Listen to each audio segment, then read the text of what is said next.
How can the EU tackle the crucial intersection of humans, animals, and the environment? In recent years, the world has witnessed the devastating impact of pandemics like COVID-19, underscoring the interdependence of human, animal, and environmental health.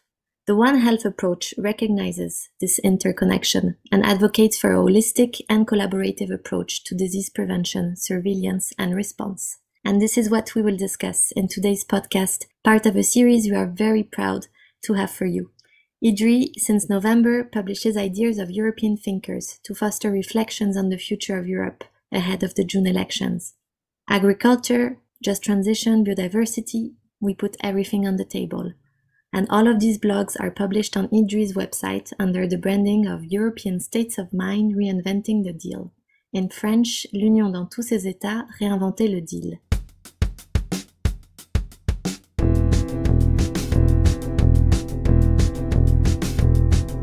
And we are very pleased to welcome a special guest today, Anne Bucher. Welcome. Thank you. You are the former Director General of Health and Food Safety at the European Commission and are now working at Bruegel as a fellow researcher. Thank you so much for your availability and for signing one of the blogs of the series on the topic of One Health. So to kick off on this fascinating topic, could you provide us with an overview of this concept of One Health and its significance in the context of global health challenges? First of all, I want to thank you to have put the topic on the table, because I think it's quite important that we keep talking about it and that it doesn't, disappear on what we call the panic and neglect cycle of pandemic. What is the One Health? The One Health is a concept which is fairly new. It came up at the beginning of the years 2000, and it came up in a very specific concept. In fact, it came up because we were seeing worldwide more and more infectious diseases and outbreaks, which were zoonoses. And this started basically in the middle of the 20th century. We had HIV, we had Ebola, we have had coronaviruses with SARS in 2002, with MERS afterwards. We had a pandemic flu, H1N1 in 2009. In fact, we saw more and more of these new pathogens emerging. And we asked the question, where does it come from? There was a lot of research on how pathogens, which are in animals, suddenly migrate to humans. Then we discovered the link with the environment, that in fact it's because we have destroyed so many natural habitats through urbanization or through deforestation or through agriculture, that suddenly humans have been more exposed to wildlife, in fact. And this has created this increase in the rate of outbreaks. And that's how the One Health concept has been thought.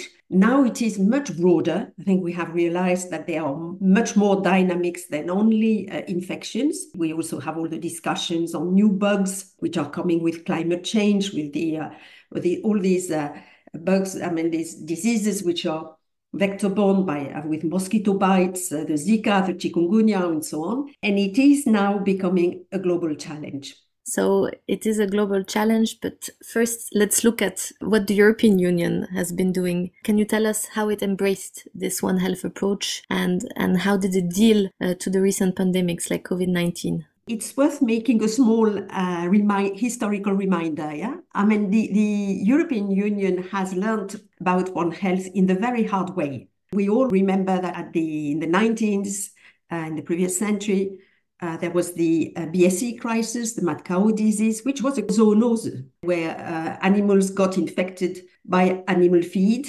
and humans who were eating infected meat were developing this Creutzfeldt-Jakob disease. Yeah?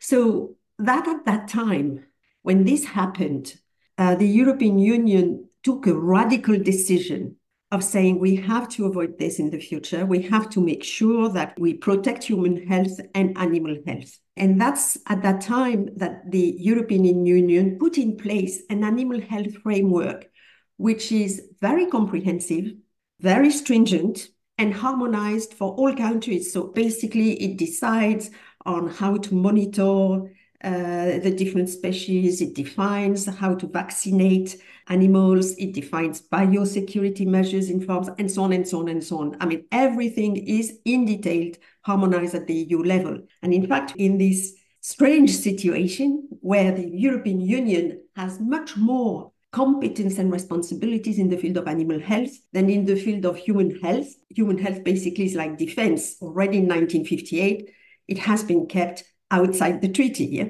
And also in environment, the Union has a lot of responsibilities. So it has an ability, thanks to these responsibilities in animal health, plant health, and environment, the Union has already taken steps towards One Health. And I mean, in particular, you can see in the recent years, there has been a number of legal steps.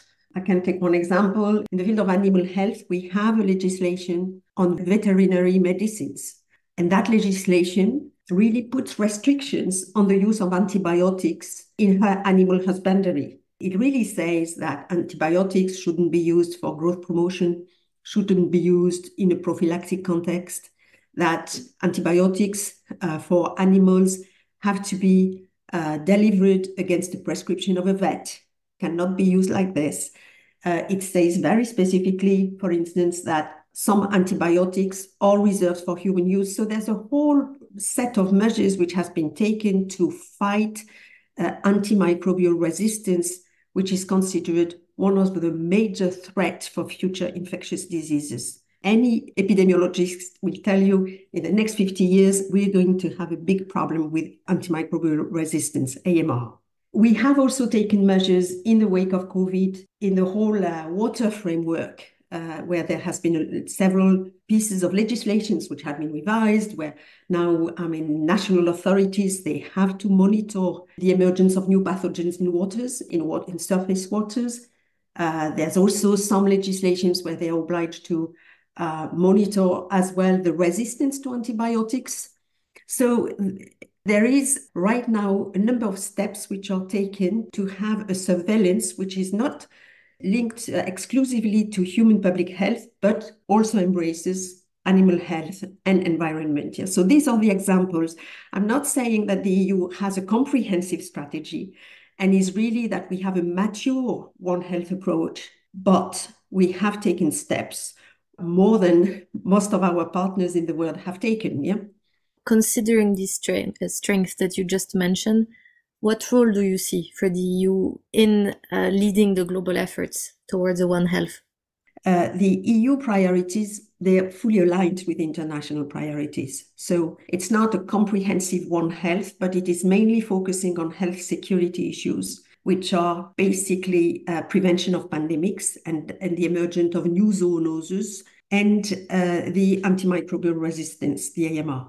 And in this field, the EU could do a lot.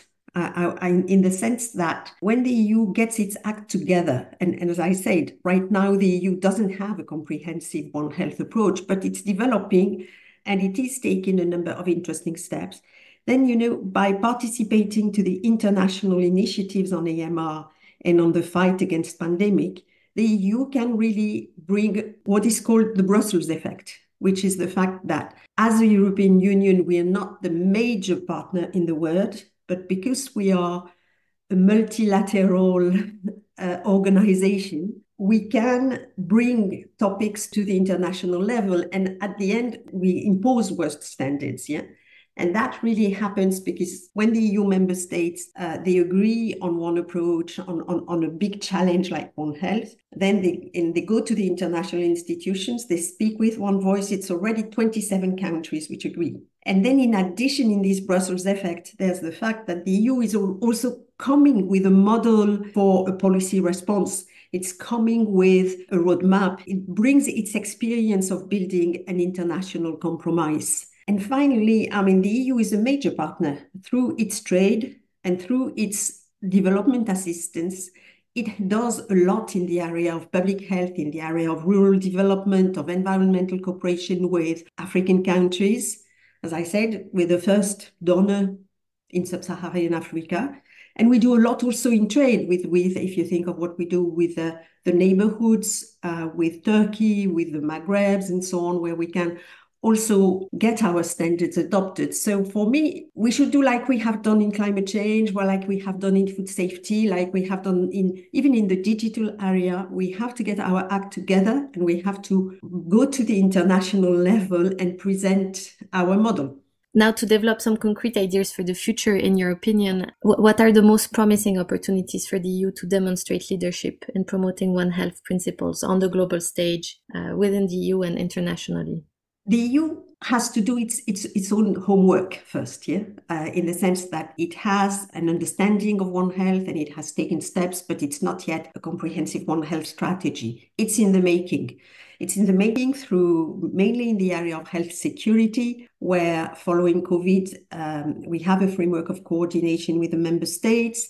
We have a centralized surveillance and epidemiology center with the agency ECDC, the European Center for Disease Control, which is in Stockholm. And this agency has already made a lot of progress in identifying threats and in proposing also solutions for AMR. Yeah? We need to develop that further. And then there are parallel initiatives at the international level. The important, for instance, development at the international level is the fact that in the wake of COVID, the 195 countries of the World Health Assembly have decided to go for a pandemic treaty. And the pandemic treaty, the whole idea has been to have it, to start the negotiation in 2021 with the idea of having a pandemic treaty in force by June 2024. We are very close to this deadline. And when the WHO started the drafting, it was a textbook for One Health, saying how all this should be done. It is very controversial to organize One Health at the international level, because you have to put together different constituencies, the animal health, the vets, the farmers, you have to have the public health authorities, you have to have the environment authorities. So it's very complex. And in the in the pandemic treaty, it's unlikely that we will get a full One Health approach. But we have a framework. And I think the EU can really push at the international level for this framework to be extended to be comprehensive for One Health. And do you think that this concept would also speak to the EU citizens? Do you think it would be a popular topic? I think if you speak of One Health like this, the European citizen would not understand it. But if you explain that to make sure that we do not go through another crisis like COVID, you need to make surveillance in a continuous way in humans, in healthcare settings, in farms, in wildlife, on wet markets, and so on and so on. And in the environment, having really water surveillance, I think they will understand. But you need to explain a bit what it entails. Yeah? So talking about the future, and you've worked at the European Commission until recently, until 2020, what are your hopes for the Commission to come? And this topic clearly appeared after the pandemic, and the Green Deal was launched before the pandemic of COVID-19. Do you think that the next European Green Deal or any future environmental policy should touch upon this One Health? I think the concept of One Health is going to be alive within the framework of health security, on which the EU has made a lot of progress following COVID. I mean, we have a coordination framework, and as I said, we have a joint centralized surveillance of new pathogens with the CDC. We have also in place a specific authority which is also making risk assessment for short-term threats. And so all these structures, they have on their radar screen One Health. Yeah, it has to become something very, very concrete. I mean, the risk is that we consider that the danger of a new health crisis is too distant in the future, and we do not put the necessary resources for it. And I think it would be very good to have concrete plans on how to prevent new pathogens to emerge, on how to reduce antimicrobial resistance, or to be better prepared to fight it and get the right antibiotics in time, and so on and so on. So we need to have very concrete plans. Whether this will happen My fear is that the health and the environment topics are very much linked at the European level. And I mean, in the field of health, we have little support from member states who are concerned about their national sovereignty on health systems. And in the field of environment, we have more and more oppositions coming from what people perceive as the short-term economic and social cost of environmental policy, so that we might be in a situation where the political momentum is much weaker than what we have had in the last 5 years. Outside of Europe, a lot of organizations touch upon these questions, and you mentioned in your blog the importance of governance and financing in implementing these One Health initiatives. So in your view, what are some of the key challenges that the international community faces in implementing a One Health approach, and how do you suggest these challenges to be addressed? You're fully right. I mean, there are plenty of actors in the field, and there are plenty of people and organizations which have rang the alarm bell on pandemics, on zoonoses, antimicrobial resistance. But that's precisely the problem. It's how you put these people together and who should take the lead. So there are a number of initiatives, but they do not manage to put in place a real international governance here.